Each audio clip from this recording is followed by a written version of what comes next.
बिस्मिल्लाहिर्रहमानिर्रहीम। अस्सलाम वालेकुम। कैसे हैं आप सब?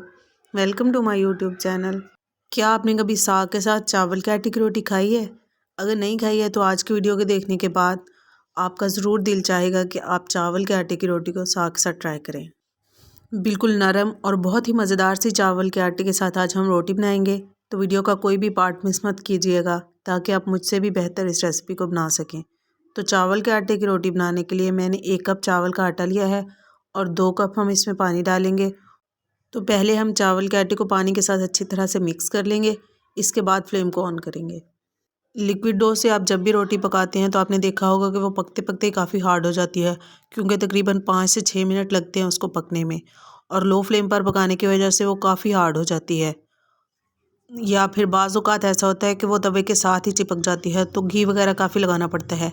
लेकिन आज की वीडियो में आपके सारे प्रॉब्लम हल हो जाएंगे। बहुत ही ज़बरदस्त, मज़ेदार और बिल्कुल नरम चावल के आटे की रोटी हम बनाकर तैयार करेंगे और बहुत ही कम घी इसमें इस्तेमाल होगा।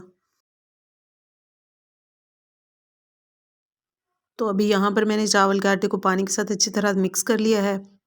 अभी हम इसमें 1 चाय का चम्मच नमक डालेंगे और फ्लेम को ऑन कर देंगे। साथ ही साथ हम इसमें 1 खाने का चम्मच कुकिंग ऑयल या घी भी डालेंगे। ये देखें, यहाँ पर जो पेस्ट है वो काफ़ी थिक होना शुरू हो गया है।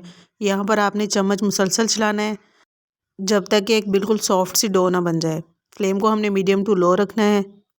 इससे पहले मैंने आपके साथ मकई के आटे की रोटी बनाने की वीडियो भी शेयर की थी, जिसको आप लोगों ने बहुत पसंद किया। आप लोगों का बहुत बहुत शुक्रिया। लेकिन बहुत सारी मेरी बहनों के काफ़ी नेगेटिव कमेंट्स आए कि आपने इसमें गंदम का आटा मिक्स किया हुआ है, इस तरह से तो रोटी सही बन ही नहीं सकती, इतनी अच्छी रोटी तो बन ही नहीं सकती। तो मेरी बहनों को मैं यही कहना चाहूँगी कि पहले आप इस वीडियो को गौर से देखें, सही तरह से रेसिपी को फॉलो करें, तो आपकी रेसिपी भी बहुत ही बेहतरीन बनेगी। तो चावल के आटे में भी मैंने कुछ भी मिक्स नहीं किया हुआ है, ये सिर्फ चावल का आटा है। मैंने जब चावल के आटे से रोटी बनाना सीखी थी तो मैंने काफ़ी सारी रेसिपीज़ ट्राई की थी।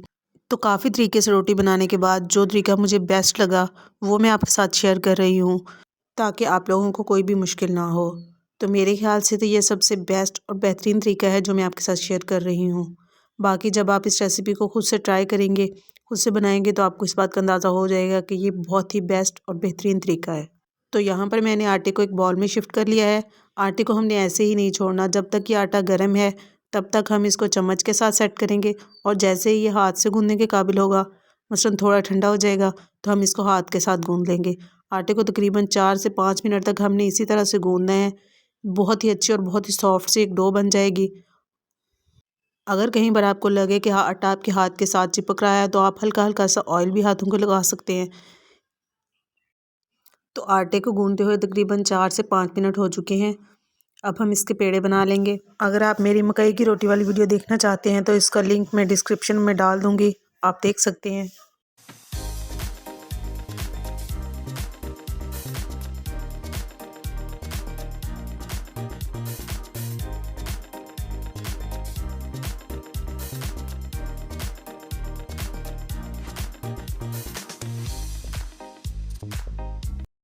तो 1 कप आटे से मैंने 5 पेड़े यहाँ पर बनाकर तैयार किए हैं। तो चलिए अब इससे रोटी बेल लेते हैं। रोटी को बनाने के लिए मैंने यहाँ पर इस तरह से एक शीट ले ली है। इसके ऊपर हम पेड़ा रखेंगे। आधी शीट को हम नीचे बिछा लेंगे और जो दूसरा हिस्सा है उसको हम इस तरह से पेड़े के ऊपर रख देंगे। आप चाहें तो इसको हाथ से भी सेट कर सकते हैं, या फिर आप बेलन के साथ बेल लें। दोनों तरीक़ों से ही बहुत अच्छी रोटी बनकर तैयार होती है। और एक बहुत ही ख़ास टिप, जब आप रोटी को बेलने लगे तो आपका आटा बिल्कुल ठंडा होना चाहिए। अगर आप गर्म आटे से पेड़ा बनाकर रोटी बेलना स्टार्ट करेंगे तो आपकी रोटी जो है वो किनारों से फट जाएगी। लेकिन अगर आपका आटा ठंडा होगा तो आपकी रोटी बहुत बेहतरीन बनेगी और किनारों से फटेगी भी नहीं। तो इस बात को आपने जहन में रखना है। तो रोटी को मैंने पतला सा बेल लिया है। अभी हम इसके ऊपर या तो आप मैदा डस्ट कर लें या फिर चावल का आटा थोड़ा सा डस्ट कर लें, ताकि शीट से उतारते वक्त रोटी आपके हाथ के साथ ना चिपके। बिल्कुल भी कोई भी मुश्किल नहीं होती और ये बहुत आसानी से आप इसको शीट के साथ अलहदा कर सकते हैं। पहली दफ़ा ही जब आप इस रोटी को बनाएंगे तो आपकी रोटी इस तरह से बिल्कुल परफेक्ट बनेगी। बहुत आसान और बहुत ही ज़बरदस्त तरीका है ये चावल की रोटी बनाने का। तवे को मैंने यहाँ पर अच्छे से गर्म कर लिया था और फ्लेम को मैंने मीडियम कर दिया है। तो पहले तकरीबन 1 मिनट हम इस रोटी को एक साइड से पकने देंगे फिर इसके साइड चेंज करेंगे। आप चाहें तो इसके ऊपर घी भी लगा सकते हैं, पराठा भी इसका बहुत मज़े का बनता है, लेकिन मैं यहाँ पर घी नहीं लगाऊंगी, मैं इसको ऐसे ही बनाऊंगी। लेकिन घी के बगैर भी ये बहुत ही सॉफ्ट और बिल्कुल नरम बनकर तैयार होगी। अभी हमने आटे को पानी के साथ पहले से पका लिया था, फिर भी रोटी को पकने में तकरीबन 2.5 से 3 मिनट लग गए हैं। तो ये वाली रोटी जो है वो हमारी पक चुकी है। बाकी सारी रोटी भी हम इस तरह बनाकर तैयार कर लेंगे। साग का सीज़न चल रहा है तो आप इस रोटी को साग के साथ ज़रूर ट्राई करें, आपको बहुत पसंद आएगी। जितनी दफ़ा भी मैंने ये रोटी खाई है तो मैं सोचती थी कि इस रेसिपी को आपके साथ ज़रूर शेयर करूं, लेकिन टाइम काफ़ी शॉर्ट होता था तो मैं वीडियो नहीं बना पाती थी। लेकिन आज काफ़ी टाइम था तो मैंने सोचा इस रेसिपी को ज़रूर आपके साथ शेयर करना है। तो आप भी इस रेसिपी को ज़रूर ट्राई कीजिएगा और मुझे अपना फ़ीडबैक ज़रूर दीजिएगा। और वीडियो पसंद आए तो इसको लाइक और शेयर कर दें।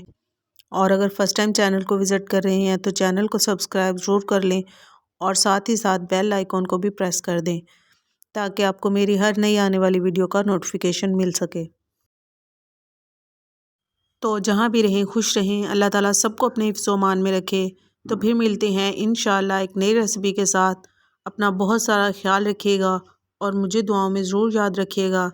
अल्लाह हाफ़िज़।